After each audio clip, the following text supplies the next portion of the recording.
Hello everyone, respected teachers and all my fellow batchmates. Today, we the students of Group 4 present before you a documentation on one of the most fatal and life-threatening events of our lifetime, that is coronavirus, a global pandemic. Let us start by having a look at the history of coronavirus.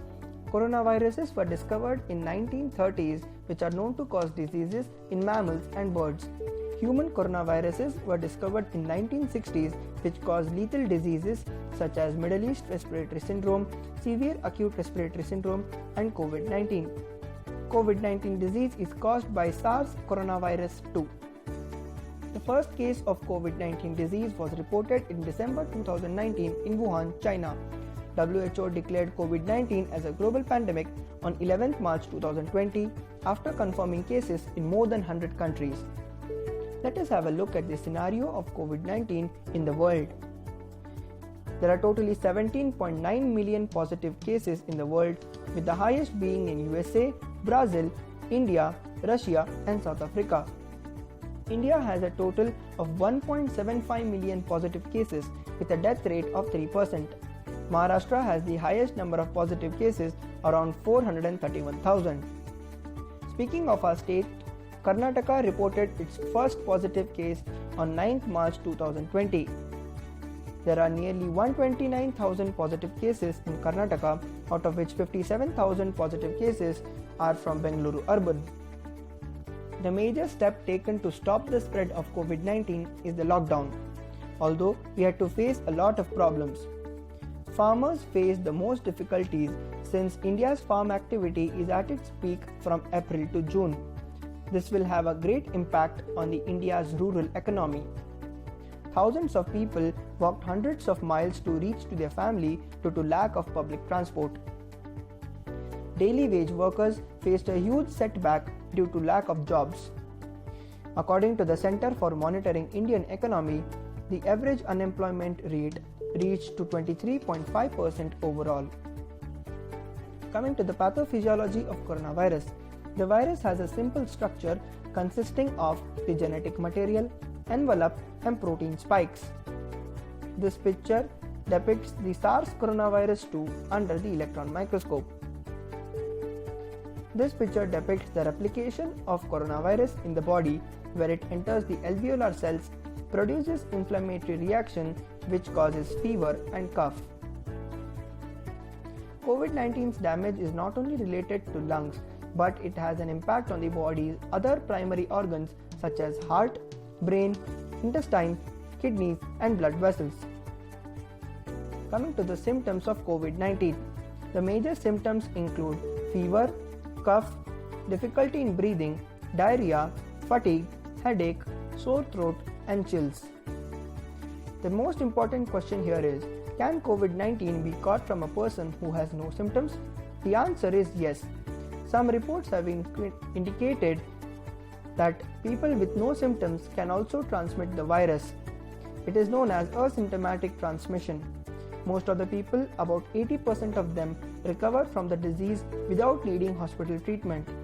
It means 1 out of every 5 people infected by COVID-19 become seriously ill.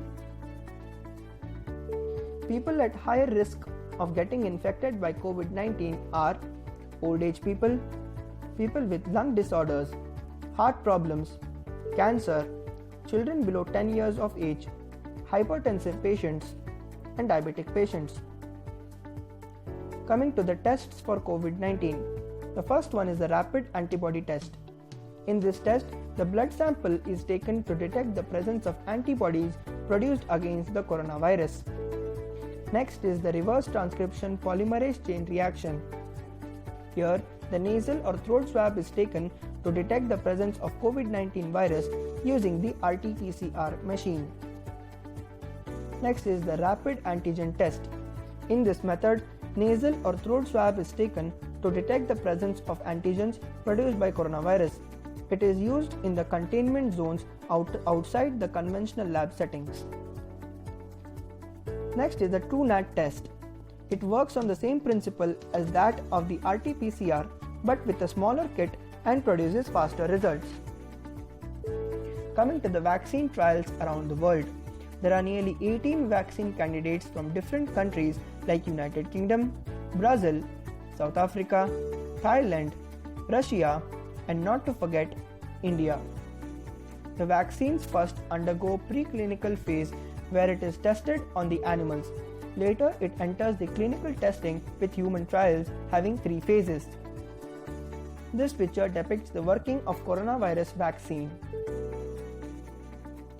India has 2 vaccine candidates, namely Bharat Biotech and Zydus Cadila, producing vaccines named Covaxin and Zycov-D respectively. Coming to the prevention and control measures.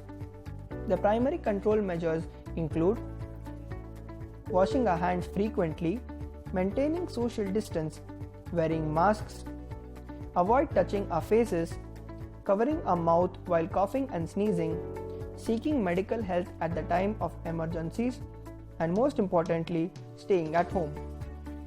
Coming to the role of Corona warriors. Doctors, nurses, police department, cleanliness workers all work day and night to stop the spread of COVID-19. They reach to thousands of affected communities at the risk of their own life. Doctors and nurses are at the highest risk. According to the IMA report, nearly 104 doctors have succumbed to death due to COVID-19 infection. Not to forget, the armed forces who selflessly battle for the nation's security even in such difficult times. Therefore, let us all take a moment to thank the Corona warriors for their dedicated work throughout this pandemic. Lastly, we conclude by saying, it's better to be safety conscious rather than unsafe and unconscious. Let us beat coronavirus together. Thank you.